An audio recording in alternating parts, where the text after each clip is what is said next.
NHUBU. Balanzi, banditi.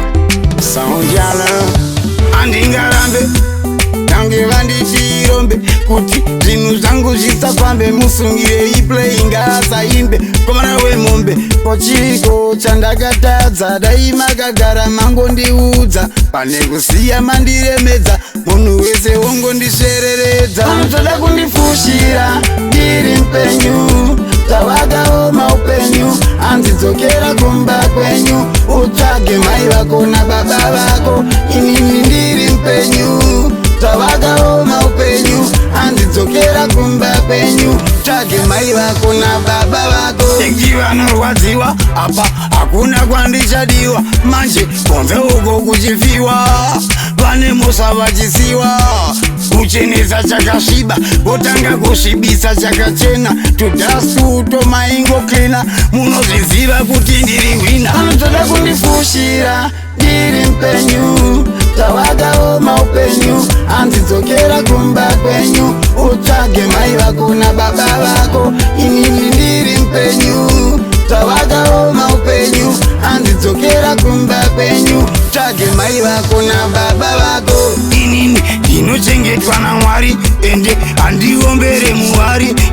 Mweya wechina sori, nekuti makatamba nagodobori. Mana wepasi, nyange mchida kundiwisira pasi. Ende hazvina kutanga nhasi, pasi rinola zvichiita wesi. Titi tasvika tisati tasvika, tichitorasika zvedu tichiseka. Pese patatsika pari kupisa, zvinoziya hachakwanisa kuzvimisa. Vanotoda kundifushira, ndiri mpenyu.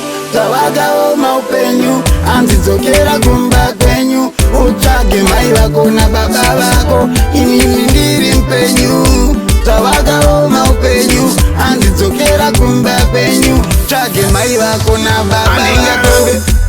Nange vandichirombe, kuti zvinhu zvangu zvisafambe. Musungire playing asaimbe. Komana wemombe, kochiko chandakatadza. Dai makagara mangondiudza, pane kusiya mandiremedza. Munhu wese wongondishereredza. Vanotoda kundifushira, ndiri mpenyu. Tawakaoma upenyu, handidzokera kumba kwenyu. Utsvage mai vako nababa vako, inini ndiri mpenyu. Tawakaoma upenyu, handidzokera kumba kwenyu. Tsvage mai vako nababa vako. Tengi vanorwadziwa, apa hakuna kwandichadiwa. Manje konze uko kuchifiwa, vane musa vachisiwa.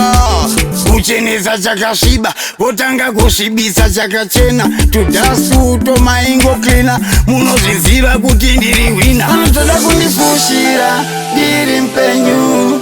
Tawakaoma upenyu, handidzokera kumba kwenyu. Utsvage mai vako nababa vako, inini ndiri mpenyu.